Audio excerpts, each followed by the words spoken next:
This week on Edmunds Live, I'm joined by Mike McGrath, Scott Oldham, Ed Helwig, and our industry analyst, Jessica Caldwell.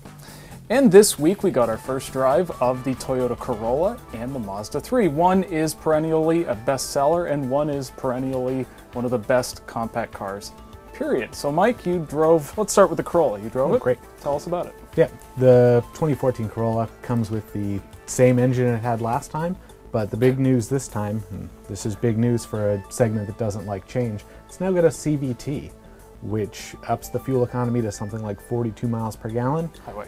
Highway. And unlike some of those earlier CVTs by Nissan especially, it doesn't drone under full throttle. It's got these fake shift points that would fool most people into thinking it's a normal transmission. You guys do know that no one that's ever driven a Corolla has ever gone to full throttle ever in their entire...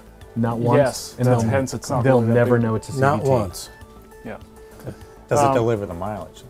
In our testing, we averaged just over 30 miles per gallon, and that's with terrible west side traffic.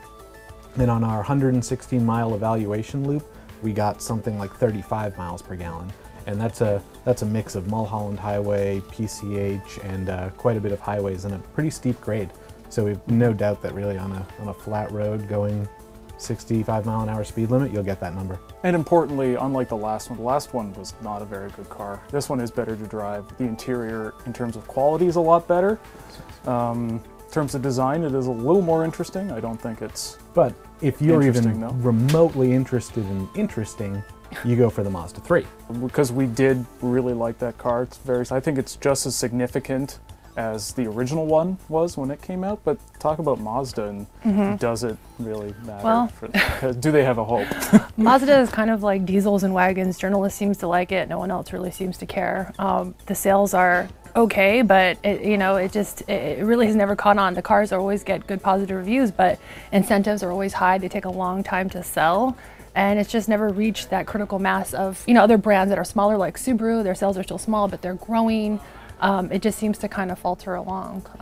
Maybe this new generation of Mazdas, though, can finally buck that trend. They seem to have several segments covered all at the same time, which I'm not quite sure I could say about Mazda in the past. What Japanese brands need, they need a good compact car, they need a good mid-sized sedan, and they need a good small crossover. Exactly. If you have all three, you'll be successful they have as a them Japanese all brand. right at the exact same moment, and hopefully they got the marketing dollars to kind of get the word out about all three, and maybe they can finally get some traction. It'd be nice. Staying with Toyota, but in sort of a different, slightly darker arena. A jury cleared Toyota of responsibility in a so-called Bellwether case for unintended acceleration. Now, we're not legal experts. We're not going to go into that, nor are we going to drudge up all the tests we did about unintended acceleration a couple of years ago. But I think we could probably talk to the effect that cases like this might have on Toyota sales. Have people really cooled on Toyota at all because of the safety issues? Do they still think Toyotas are safe? I mean, I think most people do. I mean, you look at where their sales had faltered and their loyalty faltered, and it was the month after the unintended acceleration news. So we're looking at February 2010 and during the tsunami. Other than that, I mean, their sales have been, fairly strong. I mean, they peaked at kind of a weird time. They peaked in 2008 when gas prices were high, and also in 2009 when, the domestic companies are going through their turmoil. So of course, their market share is high. Have they got back to that level? They haven't yet, but it's still relatively high. August sales, they had the highest market share they'd seen since the end of 2010. So I think that, they're pumping out new product and having some success with it. Let's go to our lightning round. Mike, let's say you have $75,000 to spend.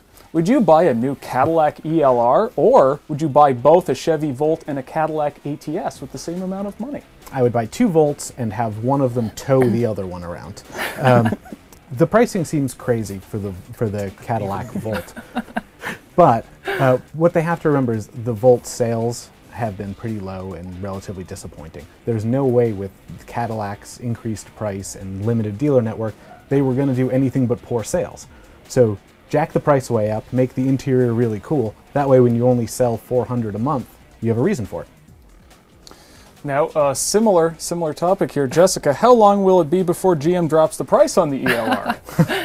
It's a plug-in hybrid, right? Everyone that has a plug-in hybrid drops the price. Even Ford that said, we're not going to drop the price. What do they do on the Focus? They drop the price. I would imagine that it would be relatively soon. I mean, they're probably going to launch with a pretty hot smoke and lease deal. And maybe their strategy is, we have a really expensive ELR, but hey, look at this Volt. This is $299 a month on a lease payment. Why don't you switch to that instead? I mean, maybe, you know, and they work the volume angle, but at that price, you know, like Mike had said, it just seems a little far-fetched. Ed, BMW announced that its own plug-in hybrid, the i3 Range Extender, will cost $46,000. Now, does that price make more sense? I think that makes pretty good sense. I mean, it's from a financial standpoint, you're going to recoup your money, of course not. But if you look at other cars in that segment, you know, the Volt and the Leaf, and a lot of those cars are $35,000, $40,000. So BMW has the brand that a lot of people would like to get in on, and an electric car, that's a BMW. There's a lot of people who would buy it just for that. And now, moving entirely away from plug-in hybrids, Scott, our Buick Grand National is for sale. Gonna miss it. What's your favorite memory of it? That's a toughie. I've had some good times in that car over the last year, but I think it was on the Hot Rod Power Tour. We were somewhere in Arkansas, and we were sort of in traffic with a whole bunch of other cool cars, and we pulled up in front of a crowded Sonic, packed with thousands of people from whatever town we were in, kind of watching the cars go by. And I did an epic Smokey burnout in front of this Sonic. Crowd went wild. It was a great moment. Grand National is the car that gave me a mullet. Now let's go on to our social media minute. Let's bring in Claire on Skype. Hey guys, so this week I have a great question that came in on Facebook in regards to the post we did about selling the Buick Grand National. Philip Wager asked, what's next? Ferrari? Japanese import from the 70s/80s? How about a Diablo, built after the VW takeover of the company? Get something ridiculous. We've been playing with some different ideas. I'd like to do an F-355. Defender, Land Rover Defenders come up again, but I think we're going to go with a used AMG car. We haven't done a Mercedes yet, and we haven't done an AMG, so maybe a CL65 or maybe an E55 wagon, something like that. Way cool. James and I are rooting for that twin-turbo V12. Claire, what else? 22 Fates asks, what are you more excited for, the upcoming VW GTI or the Subaru WRX? I drove that GTI just a bit ago, and like our long-termer, my biggest complaint, it's a great car. My biggest complaint is that you can't turn stability control off. The new Golf R, however, when that one comes out, have fully disableable stability control and be the one you really want for having fun. So not the WRX. Not the WRX. Scott. I'm going to go with the Subaru just to be contrarian. Excellent. Ed. like Mike, I've driven the GT, or I've driven the GTD, the diesel version, but same setup. But I think it's just sort of more of the same. I mean, if you've driven it before and you liked it before, it's very much, you know, the same feel, same look, everything. So I think I'd be more excited to see what Subaru does with the Impreza. Jessica, as an avid hot hatch enthusiast, what do you think? I mean, it was the traction control. I mean, that was a big issue for me too. Turn it off, turn it on. I don't know what's going to happen. Seriously though, I think I'm more excited for the WRX just because, you know, I like a boxer engine and whatnot. Why not? That's all I've got for this week, but we're always looking for new questions to feature on the show. So make sure you like us on Facebook, follow us on Twitter, and subscribe to our YouTube channel. Thanks. Well, that's all we got for this week, so see you next week at Edmunds Live. Thanks, guys.